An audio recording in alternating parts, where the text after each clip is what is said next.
Hello दोस्तों, welcome back to our YouTube official channel that is panel. हम लोग देखेंगे आज जैव प्रक्रम यानी लाइफ प्रोसेसेस। ठीक है, यह साइंस का 6वां चैप्टर है और बायोलॉजी का फर्स्ट चैप्टर। ठीक, और ये चैप्टर काफ़ी इम्पोर्टेंट है एग्ज़ाम का पॉइंट ऑफ व्यू से, और ये काफ़ी आसान भी है। इसमें हम थोड़ा क्या करेंगे, नए कॉन्सेप्ट को भी सीखेंगे, है ना। जो आपको आप जूनियर क्लास में अगर आप भूल भी गए होंगे, उसको हम इस चैप्टर में उसको हम सही से कर लेंगे, यानी कि अच्छी तरीके से समझने की कोशिश करेंगे। ठीक, और हम ये चाहते हैं कि आप लोग अपने साथ कॉपी और पेन साथ लेकर बैठें, और जो भी चीज़ें आप यहाँ पर हम लिखवाएंगे उसको आप साथ साथ नोट्स भी करते चलिए। ठीक है, नोट्स वही अच्छा होता है जो आप खुद से बनाए, खुद से प्रिपेयर करें, है ना। और अगर और कहीं से लेते हैं तो क्या होता है कि हम लोग सिर्फ उसी को लिख लेते हैं, है ना, उसको समझने की कोशिश नहीं करते हैं।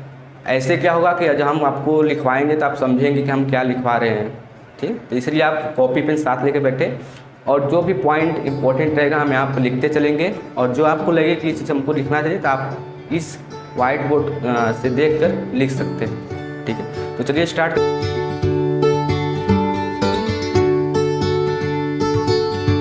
करते हैं। तो सबसे पहले देखते हैं जैव प्रक्रम यानी लाइफ प्रोसेस क्या होता है। ठीक है, सबसे पहले क्या देखेंगे, लाइफ प्रोसेस यानी जैव प्रक्रम। जैसे कि नाम से स्पष्ट है, जैव मतलब जीवन, जिंदगी, प्रक्रम मतलब क्रिया, कोई प्रक्रिया से कहने मतलब, है ना। यानी कहने का मतलब जैव मतलब कह सकते हैं जीवन, है ना, और प्रक्रम मतलब कोई प्रक्रिया से मतलब है ना। तो जैव प्रक्रम क्या होता है कि कोई भी मनुष्य को पृथ्वी पर जीवित रहने के लिए जो भी क्रियाएं करना आवश्यक होती है उसको हम क्या बोलते हैं, जैव प्रक्रम, लाइफ प्रोसेसेस। पृथ्वी पर जीवित रहने के लिए जो भी आधारभूत क्रियाएं, जो भी फंडामेंटल प्रोसेस करना होता है किसी जीव को जीवित रहने के लिए, उस क्रिया को बोलते हैं जैव प्रक्रम। ठीक है, और अगर बात करें क्या कौन कौन से प्रोसेस और कौन कौन से क्रियाएं होते हैं मनुष्य को जीवित रहने के लिए, तो सबसे पहला इसमें आता है पोषण।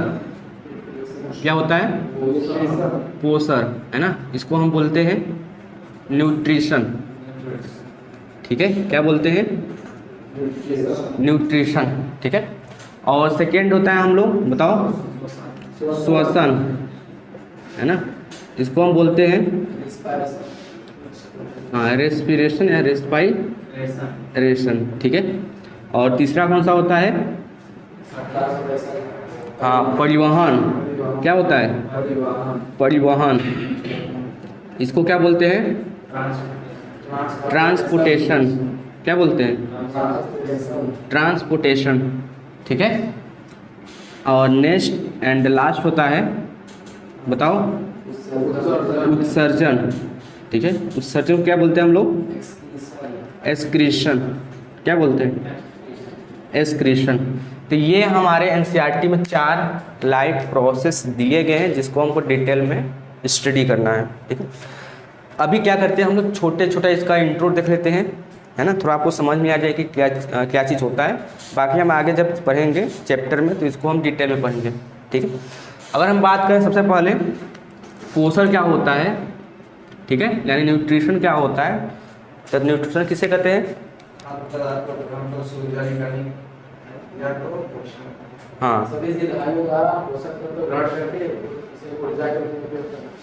ठीक है, यानी कह सकते हैं कि कोई जीवधारी है तो जो भी अपना भोजन इनटेक करा ले रहा है उसको ले करके और उससे ऊर्जा जो निकालता है, ऊर्जा निकालने की प्रक्रिया को क्या कहते हैं, पोषण। जैसे मान लीजिए हम लोग चावल खाते हैं, तो चावल खा लिए, चावल खाने के बाद उससे एनर्जी भी निकलना चाहिए, है ना। तो जो भी हम फूड खाएं ये हम श्योर होना चाहिए कि इससे एनर्जी निकले। अगर एनर्जी नहीं निकलेगा तो उसको हम फूड नहीं खाएंगे। अब जैसे मान लीजिए कोई बच्चे जो लोग होते हैं वो सब मिट्टी भी खा जाते हैं, है कि नहीं, छोटे बच्चे, तो उसको क्या मिट्टी का हम भोजन बोलेंगे, नहीं बोलेंगे, क्योंकि जो मिट्टी होता है वह हमको एनर्जी नहीं देता, जो एनर्जी देगा उसी को हम क्या बोलेंगे, पोषण। आई बात समझ में, तो हम लोग पोषण समझ में आ गया। अब पोषण में बोले हैं कि पोषक तत्वों को ग्रहण करना। अब पोषक तत्व क्या होता है, कौन कौन से होते हैं पोषक तत्व? हाँ, सबसे पहले होता है कार्बोहाइड्रेट। क्या होता है? कार्बोहाइड्रेट्स। और क्या होता है? प्रोटीन हो जाएगा, है ना, फैट हो जाएगा, है कि नहीं, और मिनरल्स और वाइटामिन्स, ठीक है, और होते हैं, बस हो गया। 5 हमारे पोषक तत्व होते हैं, ठीक है, carbohydrates, protein, fat, minerals, vitamins, है ना। तो ये हमारे जो भी हम भोजन खाते हैं, जो भी भोजन हम लेते हैं, उसमें यही पांचों चीज़ मौजूद होती है। जैसे अगर हम लोग चावल खाएं तो उसमें कार्बोहाइड्रेट मिलता है, दाल खाएं, है ना, तो उसमें प्रोटीन मिलता है, घी खाएं, दूध पिए तो उसमें फैट मिलता है ना, और जो हम पानी पीते हैं तो मिनरल्स रहता है, और विटामिन हमको बहुत सारे फल, सब्जियां, है ना, उसमें हमको विटामिन मिलता है, ठीक। तो ये हमारे होते हैं पोषक तत्व। हम लोग पोषण समझ में आ गया। अब आगे चलते हैं, श्वसन क्या होता है, रेस्पिरेशन क्या होता है। तो रेस्पिरेशन होता है जो हम बाहर से क्या लेते हैं, ऑक्सीजन अंदर लेते हैं, वो ऑक्सीजन हमारे कहाँ पर जाता है, लंग्स में जाता है, फेफड़े में जाता है, फेफड़े में से कहाँ जाता है, हाँ ब्लड में मिल जाता है, ब्लड से कहाँ जाता है, कोशिका में जाता है, ठीक है, कोशिका तक चल गया ऑक्सीजन। फिर जो हम खाना खाते हैं, खाना खाने उसका पाचन होता है, डाइजेशन होता है, डाइजेशन होने के बाद वो कहाँ जाता है, अंतिम में वो भी कोशिका में जाता है। तो हमारा फूड भी कोशिका में पहुँच गया, ऑक्सीजन भी पहुँच गया, है कि नहीं। अब वो दोनों क्या होगा, वो दोनों जाएंगे माइटोकॉन्ड्रिया में। माइटोकॉन्ड्रिया में क्या होगा, उसका भोजन का ऑक्सीकरण होगा, और ऑक्सीकरण होने के पश्चात क्या हो जाए, उसमें से ऊर्जा निकलेगा, साथ ही साथ क्या निकलेगा, जल और CO2, कार्बन डाइऑक्साइड। फिर कार्बन डाइऑक्साइड हमारे ब्लड में मिल जाएगा, ब्लड से लंग्स में, लंग्स से कहाँ निकल जाएगा, बाहर। तो इस पूरे प्रोसेस को बोलते हैं श्वसन। इसी से मिलता जुलता एक और टर्म होता है, इसे बोलते हैं ब्रीदिंग। तो ब्रीदिंग में क्या होता है कि ऑक्सीजन का अंदर लेना और कार्बन डाइऑक्साइड का बाहर छोड़ देना, ये होता है ब्रीदिंग। श्वसन में क्या होता है कि श्वसन में हम सांस अंदर लेते हैं, तो ऑक्सीजन अंदर लेते हैं, साथ ही साथ भोजन का ऑक्सीकरण भी करते हैं। तो हम इसको ऐसे डेफिनेशन बना सकते हैं कि भोजन के ऑक्सीकरण द्वारा उत्पन्न ऊर्जा को श्वसन कहते हैं। शॉर्ट फॉर्म में भोजन के ऑक्सीकरण द्वारा उत्पन्न ऊर्जा को क्या बोलते हैं, श्वसन बोलते हैं, ठीक है। आगे चलते हैं परिवहन। तो परिवहन मतलब हम जो भी भोजन खाते हैं उसको हमारे शरीर के समस्त भागों में पहुंचाना आवश्यक होता है ना, क्योंकि सभी जगह कोशिकाएं, तो सभी को भोजन मिलना चाहिए, सभी को जीवित रहना है। तो इसके लिए हमारे शरीर में पाए जाते हैं ब्लड होते हैं। तो ब्लड हमारी यही सब चीज़ों को क्या करते हैं, ढोते हैं, ले जाते हैं, ट्रांसपोर्ट करते हैं, और उसको ट्रांसपोर्ट करने के लिए हमारे शरीर में एक अंग पाया जाता है जिसको बोलते हैं हृदय। तो हृदय कुछ नहीं होता है, एक पंप होता है जो कि ब्लड को हाँ ढकेलता है। आइए बस समझ। तो हमको इसमें हृदय भी पढ़ना है डिटेल में, और ब्लड के बारे में पढ़ना है परिवहन में, ठीक है। अगला है कौन सा, उत्सर्जन, एक्सक्रीशन।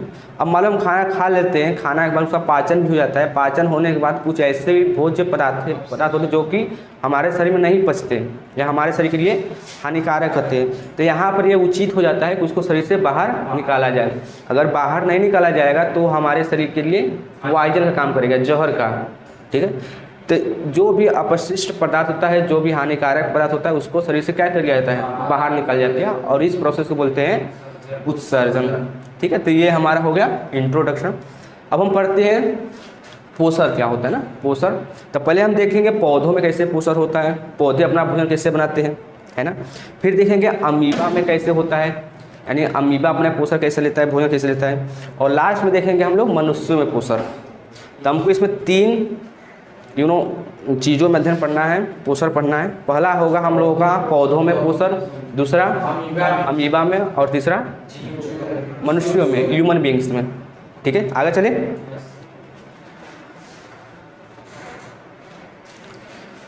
तो अभी हम देखेंगे पोषण, ठीक है।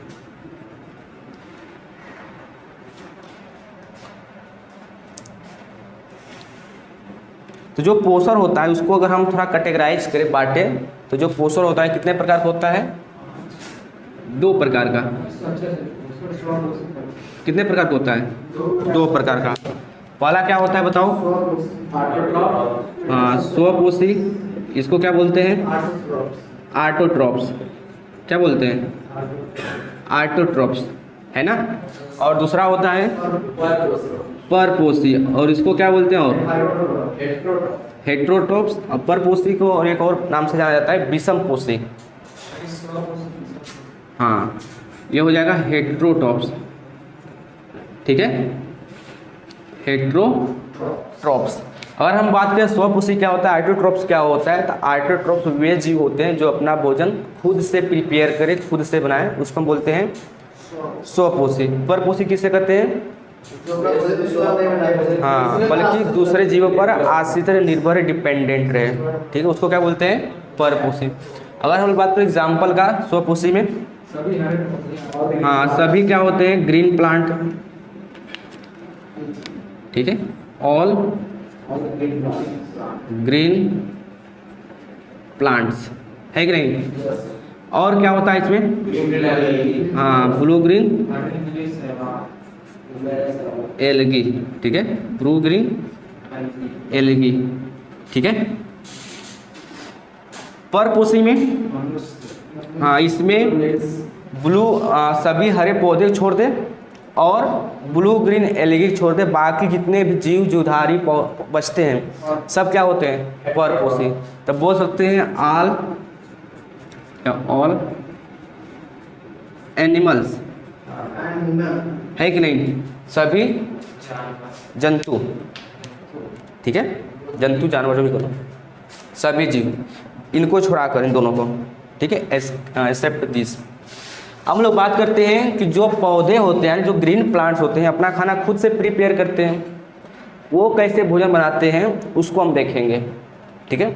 तो जो भोजन होते हैं, अपना खाना खुद से जो पौधे होते हैं अपने, वो अपना खाना, अपने भोजन खुद से प्रिपेयर करते हैं, और उस प्रोसेस क्या बोलते हैं हम लोग? फोटोसिंथेसिस, प्रकाश संश्लेषण।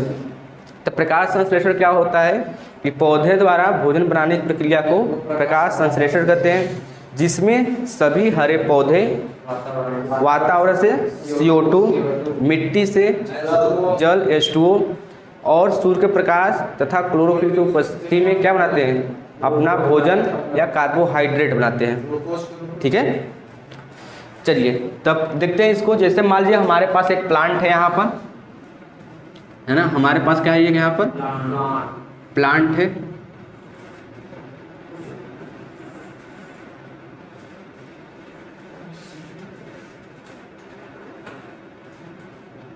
ठीक है। ये हमारे पास क्या एक प्लांट है, इसका ये रूट्स है ना, और यहाँ पर मिट्टी ये सब है, ठीक है। अब ये खाना अपना खुद बनाएगा। तो एक चीज़ समझिए कि जो पौधे होते हैं ये अपना खाना कहाँ बनाते हैं? पत्तियों में। कहाँ बनाते हैं? पत्तियों में, लिप्स में, ठीक है। अब होता ये है कि ये पौधा हो गया, है ना। अब इसको अपना भोजन बनाना है, तो इसको भोजन बनाने के लिए 4 चीज़ों की आवश्यकता होती है। इसको अपना भोजन बनाने के लिए कितनी चीज़ों की आवश्यकता होती है? 4 चीज़ों की। जैसे मान लीजिए हम लोग कुछ भी खाना बनाते हैं अपने घर पर, तो उसके लिए बहुत सारे कच्चे पदार्थों की आवश्यकता होती है। इसका मतलब हमको सब्जी बनाना है आलू का, तो उसके लिए हमको चाहिए तेल चाहिए, नमक चाहिए, है ना, आलू चाहिए, टमाटर चाहिए, मिर्च चाहिए। तो इससे मिलकर एक चीज़ बनता है। तो ठीक उसी प्रकार अगर पौधे का अपना भोजन बनाना है तो इसको क्या चाहिए? 4 चीज़ों की आवश्यकता होती है। अगर हम लोग बात करें कि वो 4 चीज़ क्या क्या है, तो पहला होता है हम लोगों का CO2। क्या होता है? Carbon dioxide. दूसरी चीज़ का बात करें तो H2O होता है। तीसरे चीज़ का बात करें तो क्लोरोफिल, ठीक है, क्या होता है। और चौथा सनलाइट, ठीक है, क्या होता है? सनलाइट। ये 4 चीज़ों की आवश्यकता होती है। अगर हम बात करें कि ये जो CO2 होता है इस पौधे को कहाँ मिलेगा? वातावरण से। तो जो यहाँ है तब CO2 प्रेजेंट है इसके वातावरण में, तो क्या करेगा? जो पत्ती होगा ये CO2 कहाँ से ले लेगा? वातावरण से, पत्ती के अंदर। अब आप लोग सोचेंगे कि सर जी जो CO2 अंदर जाएगा कैसे? है कि नहीं? तो होता ये है कि कोई पत्ती होता है तो पत्ती का जो निचला सिरा होता है, यानी कि lower surface of the leaf, उसके नीचे क्या होता है कि छोटे छोटे छिद्र पाए जाते हैं, जिसको हम बोलते हैं रंध्र या फिर स्टोमेटा। तो स्टोमेटा एक छिद्र होता है जिसके द्वारा से ये जो CO2 होता है वह अंदर जाता है। ठीक है, तो कार्बन डाइऑक्साइड कहाँ से इसको मिलेगा? वातावरण से, एटमॉस्फेयर से। ठीक है, जल कहाँ से मिलेगा इसको? मिट्टी से मिलेगा। यहाँ पर जो प्लांट है यहाँ पर क्या प्रेजेंट है? मिट्टी, जल प्रेजेंट है, तो यहाँ से ले लेगा ये। ठीक है, और क्या बच गया जी? क्लोरोफिल। क्लोरोफिल कहाँ प्रेजेंट रहता है? हाँ, पत्तियों में रहता है। पत्तियाँ में जो मतलब कोशिका होती है, उस कोशिका का जो एक उसका ऑर्गेनल्स होता है कोशिका, जिसको बोलते हैं हरित लवक, उसमें प्रेजेंट होता है ना, क्लोरोप्लास्ट में। ठीक है, तो जो क्लोरोफिल का ऑलरेडी कहाँ पाया जाता है? पत्तियों में पाया जाता है। अगर बात करें हम लोग सनलाइट का, तो सनलाइट कहाँ से मिलेगा? सूर्य से मिलेगा। तो यहाँ मान लेते हैं सन हो गया हमारा। ठीक है, जैसे मान लेते हैं हमारे क्या हो गया यहाँ पर, ये सन हो गया, सूर्य हो गया, है ना। तो यहाँ से इस पत्ती को क्या मिलेगा? सूर्य का प्रकाश। ठीक है, तो इसको चारों चीज अवेलेबल हो गया, उपलब्ध हो गया। अब अपना क्या करेंगे? अपना भोजन बनाएंगे। अब इसको हम एक तरह से फिर से परिभाषित करेंगे कि पौधे द्वारा भोजन बनाने की प्रक्रिया को क्या बोलते हैं? प्रकाश संश्लेषण, जिसमें सभी हरे पौधे वातावरण से CO2, मिट्टी से जल तथा क्लोरोफिल तथा सूर्य के प्रकाश की उपस्थिति में अपना क्या बनाते हैं? भोजन बनाते हैं, भोजन तैयार करते हैं। ठीक है, अब इसका क्या होता है? एक समीकरण होता है, और ये समीकरण काफ़ी इंपॉर्टेंट है ना। हाँ, पहले बात ये क्या लेते हैं? CO2 लेते हैं, फिर क्या लेते हैं? H2O लेते हैं, फिर क्या लेते हैं? ये मतलब क्या बनाते हैं? हाँ, सनलाइट और क्लोरोफिल के उपस्थिति में, है ना, क्लोरोफिल के उपस्थिति में क्या बनाते हैं? C6H12O6 प्लस O2 और बनाते हैं H2O। तो ये इसका केमिकल है ना, रिएक्शन है, रासायनिक अभिक्रिया है ना।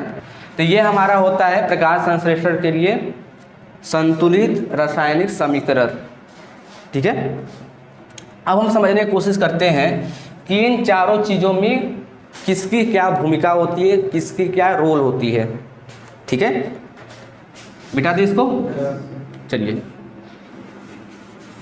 अब हम देखने जा रहे हैं कि इन चारों चीज़ों में, जैसे हम पढ़े इसमें CO2 चाहिए, है ना, और क्या चाहिए? H2O चाहिए, जल चाहिए, क्लोरोफिल और सनलाइट। अब इन चारों चीज़ों की आवश्यकता क्या होती है ना। तो अब हम पढ़ने जा रहे हैं, हेडिंग लगाएंगे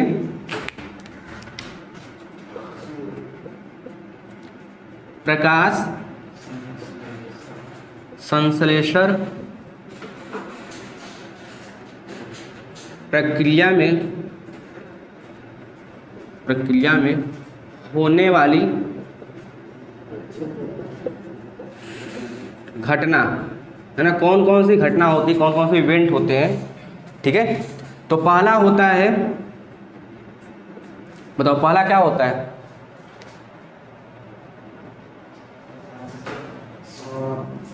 तो पहला क्या होता है?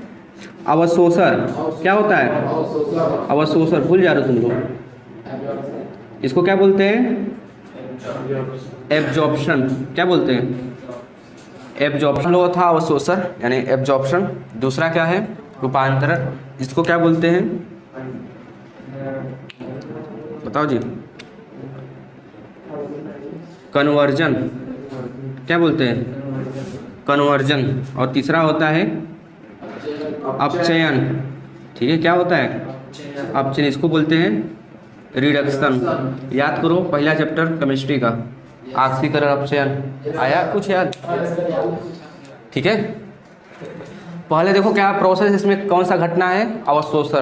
तो अवशोषण में क्या होता है कि जो हमारी पत्तियों के अंदर क्लोरोफिल होता है, क्लोरोफिल का काम क्या होता है कि क्लोरोफिल सूर्य के प्रकाश को अवशोषित करता है। जैसे मान लीजिए हमारा ये हाथ क्या है, पत्ती है, अब पत्ती के अंदर क्या होगा, क्लोरोफिल होगा।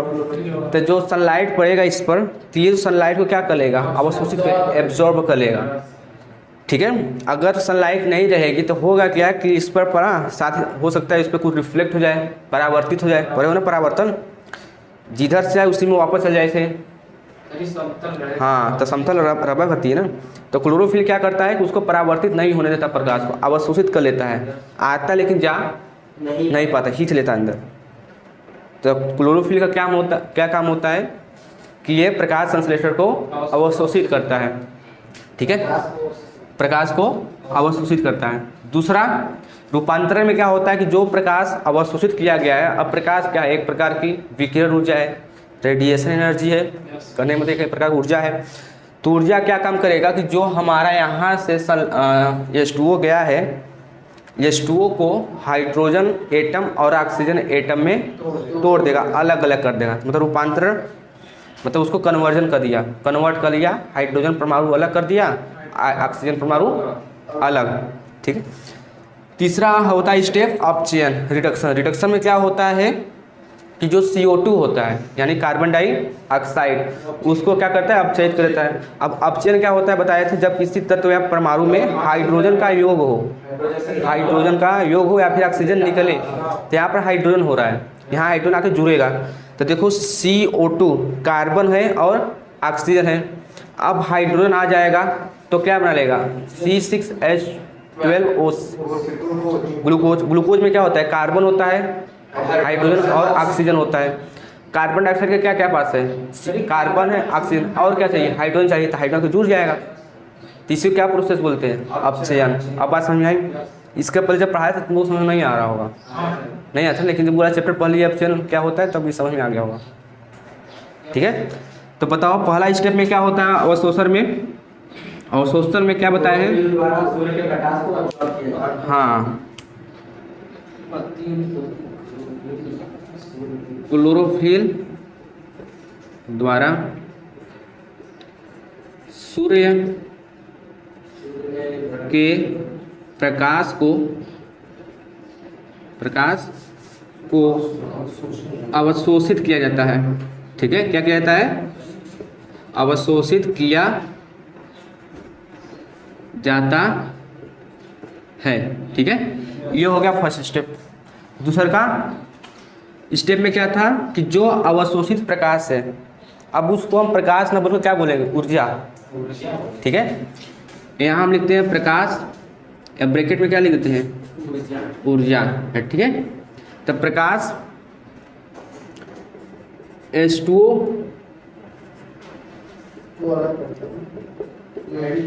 यौगिक में से हाइड्रोजन तथा ऑक्सीजन परमाणु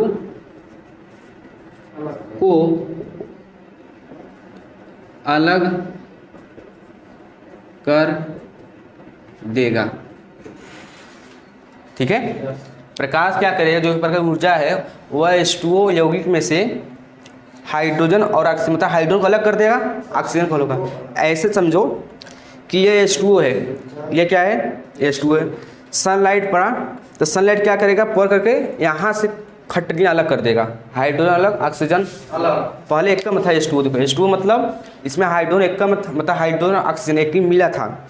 सनलाइट पड़ा तो क्या होगा, इसमें से हाइड्रोजन अलग कर दिया, ऑक्सीजन अलग कर दिया, क्योंकि ऊर्जा है तो ऊर्जा किसी को क्या करता है, ब्रेक कर सकता है, तोड़ सकता है ना। तो ये हो गया रूपांतरण। तीसरा स्टेप है अपचयन। तो अपचयन में क्या होगा, यहाँ कौन आएगा, CO2 कार्बन डाइऑक्साइड। तो अपचयन को बता रहे हैं कि इसमें क्या होगा, CO2 अपचयित है ना, CO2 क्या हो जाएगा, अपचयित हो जाएगा। ठीक है, आई बात समझ में? कहने का मतलब ये है कि यहाँ का जो H2O था, अगर इसको हम लिखे रिएक्शन के फॉर्म में, रूपांतरण वाले प्रोसेस को, ठीक है, तो इसमें क्या है, H2O था, अब H2O पर क्या पड़ा बताओ, सनलाइट पड़ा। तो सनलाइट ने क्या किया, हाइड्रोजन और ऑक्सीजन अलग कर दिया, अलग हो गया। अब क्या होगा कि यहाँ CO2 आ गया, तो CO2 किसके साथ भी क्या कर लेगा, हाइड्रोजन साथ, तो ये इसी में जुड़ जाएगा। तो ये बताओ क्या बना लेगा, C6H12 ग्लूकोज। तो यहाँ देखो, यहाँ हाइड्रोजन जुड़ गया, तो जब हाइड्रोजन जुड़ता है तो उस प्रोसेस क्या नाम देते हैं, अपचयन। अब क्लियर हुआ, आई बात समझ में। हाँ, तो ये हमारे क्या होते हैं, इवेंट होते हैं जो कि प्रकाश संश्लेषण में भाग लेते हैं। तो पहला इवेंट होता है अवशोषण, दूसरा रूपांतरण और तीसरा अपचयन। अवशोषण में क्या होता है कि क्लोरोफिल द्वारा सूर्य के प्रकाश को अवशोषित किया जाता है। रूपांतरण में क्या होता है कि जो प्रकाश अवशोषित किया गया वो एक प्रकार की ऊर्जा होती है। वह ऊर्जा क्या काम करती है कि H2O में से हाइड्रोजन और ऑक्सीजन परमाणु को अलग अलग कर देती है, ठीक है। और तीसरा है अपचयन। तो अपचयन में क्या होगा कि जो CO2 होगा वह क्या हो जाएगा, अपचयित हो जाएगा, मतलब इसमें ऑक्सीजन हाइड्रोजन आके जुड़ जाएगा। आई बस समझ में, आगे चले। तो यहाँ पर हम लोगों का ये जो प्रकाश संश्लेषण है ना, ये यहाँ पर खत्म हो गया। अब होता ये है, जैसे मान लो जो पौधे होते हैं अपना भोजन बना लिए, ग्लूकोज, ये ग्लूकोज है, भोजन बना लिए, तो इस भोजन को कुछ मात्रा में उपयोग किया जाता है, किस काम में, अपने वृद्धि के लिए, है ना, प्रजनन के जो भी इसके क्रियाएं होती हैं वृद्धि और के लिए कुछ उपयोग करती हैं। और कुछ भोजन बच जाता है जिसको उपयोग नहीं कर पाती है, तो उसको जो भोजन होता है उसको स्टार्च के रूप में पौधे अपने अंदर संचित कर लेती हैं, ठीक है। जो पौधे होते हैं अपना भोजन किस रूप में संचित करते हैं, स्टार्च के रूप में, ठीक है। इसको हिंदी में बोलते हैं मंड। अब ये जैसे बाद में अगर मान लो सूर्य प्रकाश नहीं हुआ, धूप नहीं हुआ, तो उसमें खाना नहीं बनेगा, तो इसी भोजन को फिर उपयोग किया जाएगा, ठीक है। जैसे हम लोग होते हैं ना, जैसे अगर एक बताए थे कल पिछली क्लास में, एक होता है प्रक्रिया ग्लाइकोजिनेसिस। तो ग्लाइकोजिनेसिस में क्या था, जब हमारे ब्लड में ग्लूकोज की मात्रा अधिक हो गई थी तो उसको ग्लाइकोजन में बदल दिया गया था, हैं, तो उसको क्या बोलते हैं, ग्लाइकोजिनेसिस बोल रहे थे। तो वह हमारे अंदर मान लो ग्लूकोज की मात्रा अधिक हो गई थी तो उसको ग्लाइकोजन में बदल दिया गया था। बाद में अगर भविष्य में अगर कम हो गई ग्लूकोज की मात्रा तो उसको फिर ग्लाइकोजन से ग्लूकोज में तोड़ दिया जाएगा, तो इसको स्टोर करने का माध्यम होता है। तो ठीक उसी प्रकार हमारे पौधों में भी होता है। आई बात समझ में, ठीक है। अब हमको पढ़ना है यहाँ पर स्टार्च के रूप में, ठीक है। अब ये जो स्टार्च होता है कई जगहों पर इकट्ठा हो सकता है। कई जो पौधे होते हैं अपने रूट में करते हैं उसका संचय, कई पौधे अपना स्टेम में करते हैं, ठीक है। ऐसे ऐसे जैसे हमारे जो आलू हो गया, नहीं जैसे अगर बात करें हम लोग यहाँ पर जो जैसे क्या हो गया, नहीं जैसे कि अदरक हो गया, है ना, और फिर ये हमारी जो होती है गाजर जो हो गए, तो ये सब अपना जो भोजन होते हैं कहाँ पर संचय करते हैं, जड़ में, तना होता है उसका ना। मूली भी हो गया, तो मूली अपना भोजन कहाँ संचय करते हैं, जड़ में। तो जब वो संचय करते हैं तो मांसल हो जाता है। अब हम लोग क्या करते हैं कि हम लोग देखते हैं कि जब भोजन संचय हो गया तो उखाड़ते हैं, खींच लेते हैं। एक्चुअल में तो भोजन उसका होता है, पौधे अपने लिए बचा कर रखते रहे, मतलब रखे रहते हैं। हम लोग क्या करते देखते हैं, जब हो गया मुझे भोजन बचा लिया, मतलब रख बढ़िया का रखा है, तो मिट्टी से उखाड़ते हैं, धो के खींच लेते हैं। हाँ क्यों जी, सीरियस सही करते हैं।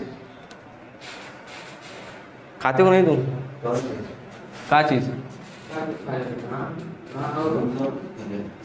सबसे मिटा दे इसको।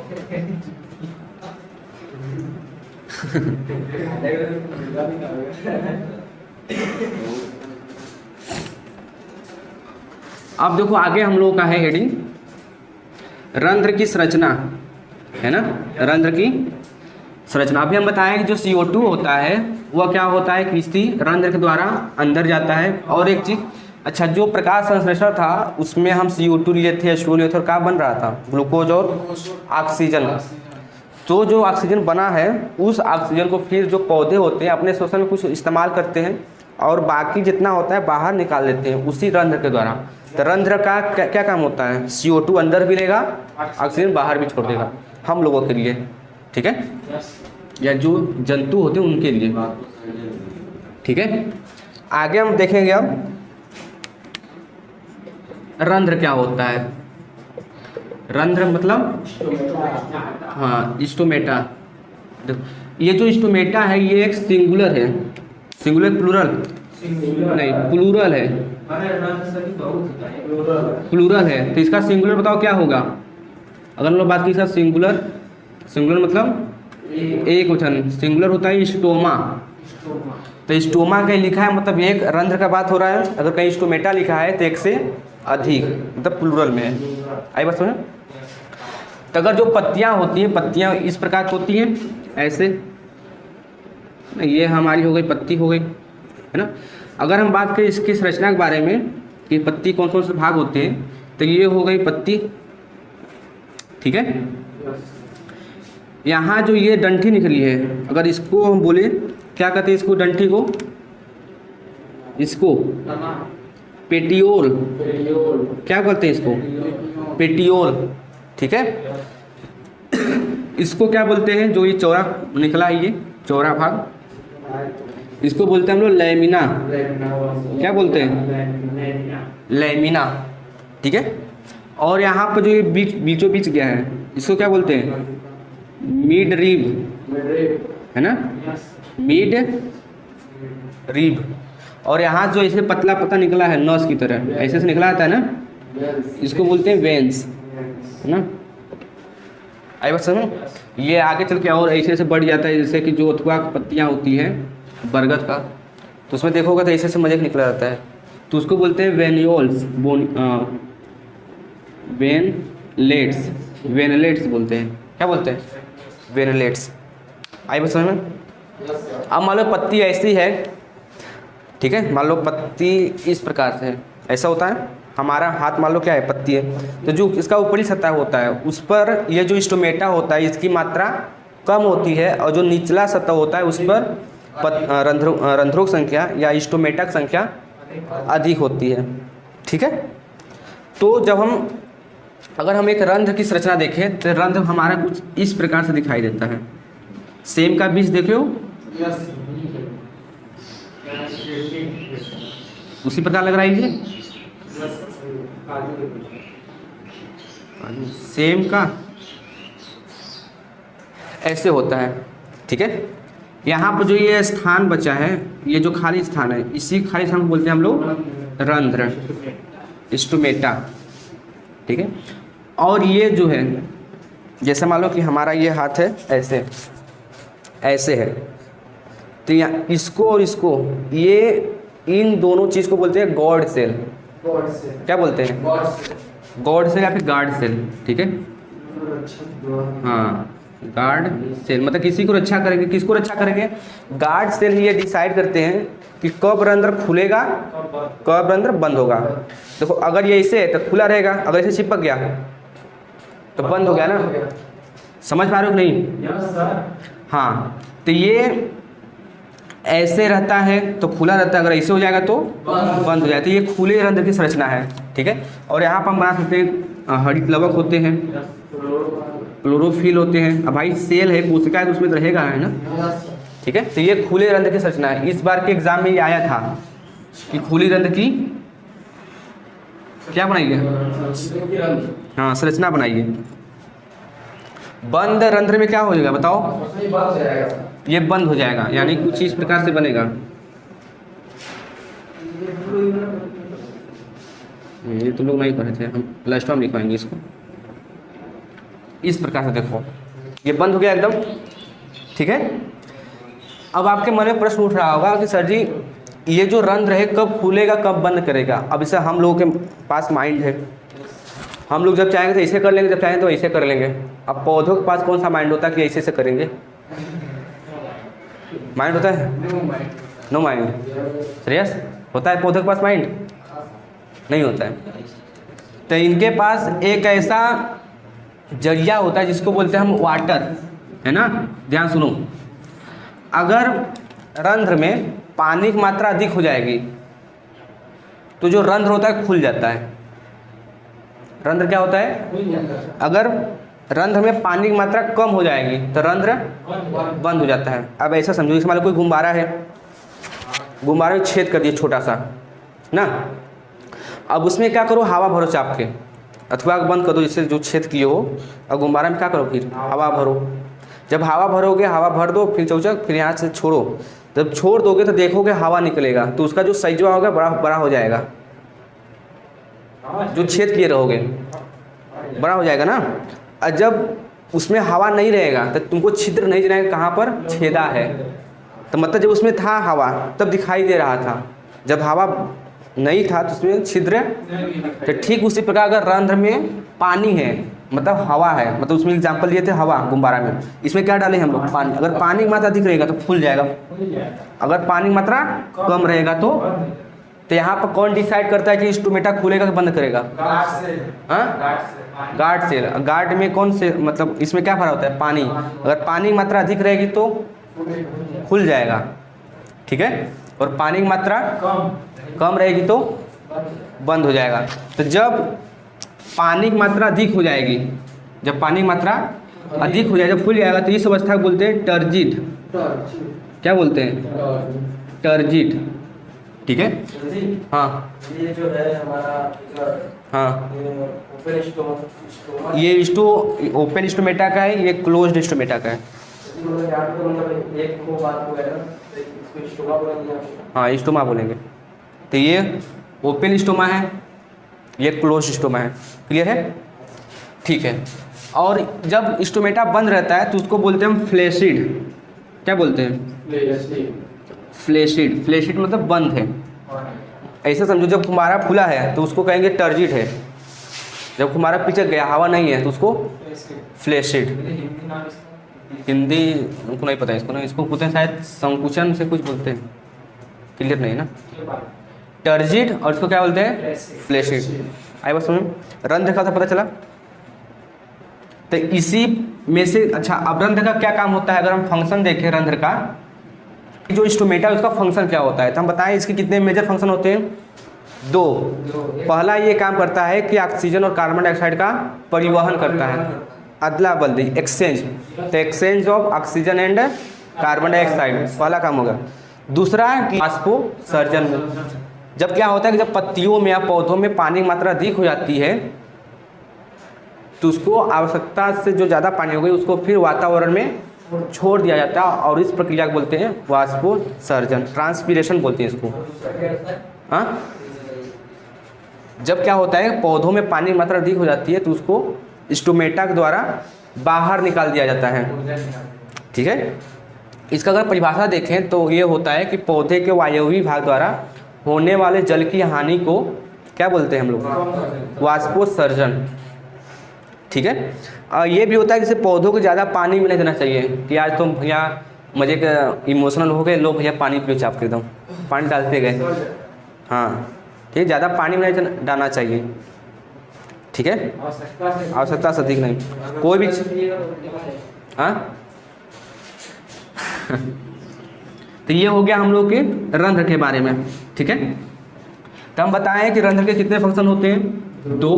पहला होता है एक्सचेंज ऑफ, हाँ, exchange of oxygen and carbon dioxide gas, ठीक है। एक्सचेंज मतलब अदला बदली ना, आदान प्रदान। दूसरा होता है ट्रांसपोर्टेशन या ट्रांसपीरेशन बोला जाए, ट्रांसपीरेशन ऑफ वाटर, ठीक है, ट्रांसपीरेशन ऑफ वाटर। तो ये हमारे रंध्र के दो मेजर क्या होते हैं? वर्क होते हैं, फंक्शन होते हैं। इसको याद रखिएगा ना, पूछ देगा कि क्या पूछ सकता है कि रंध्र की संरचना बनाइए तथा उसके कार्यों का उल्लेख कीजिए, या फिर ऐसे कुछ टाइप 2-3 नंबर में। तो आपको संरचना बनाना चाहिए, संरचना सिंपल एकदम है, 2-3 बार घर पर देखो, प्रैक्टिस करो, किताब में दिया गया है। हाँ ऐसा होता है, अगर बंद रहेगा तो ऐसे रहेगा, है ना, इसमें ऐसे भी दिखा देना है, ऐसे, है ना। देखो इसको ये रंध्र लिख लेना, ये रंध्र हो जाएगा, ये हो जाएगा गार्ड सेल, इसको बोलते हैं रच्छी कोशिका या रक्षक बोल सकते हैं, रच्छी कोशिका मतलब रक्षा पहुँचाएगा ना कोशिका। और यहाँ पे इसको बोल सकते हैं हरित लवक। हरित लवक दिखाना अनिवार्य है ना जी, क्लोरोप्लास्ट। आई बात समझ में? तो यहाँ पर हम लोगों का पौधों में प्रकाश संश्लेषण खत्म हो गया, है ना। अब आगे हम लोग क्या देखेंगे? अमीबा में, ठीक है। अब हम अभी देख रहे थे स्वपोषी, अब देखेंगे परपोषी, ठीक है। तब परपोषी का हम लोग देखेंगे अगले क्लास में, ठीक है। तो उसमें हम देखेंगे जैसे परपोषी में उसको फिर 3 कैटेगरी में बांटा गया है। एक होता है परजीवी, है ना। और क्या होता है, मृतोपजीवी, और एक होता है प्राणी समभोजी, ठीक है। और ये सब जो तीनों कैटेगरी उसको हम अगले क्लास में देखेंगे, और साथ ही साथ हम अगले क्लास में भी देखेंगे तो कि अमीबा और मनुष्यों में पोषण कैसे होता है, ठीक है। तो मिलते हैं अगले वीडियो में, तब तक के लिए पढ़ाई करते रहें।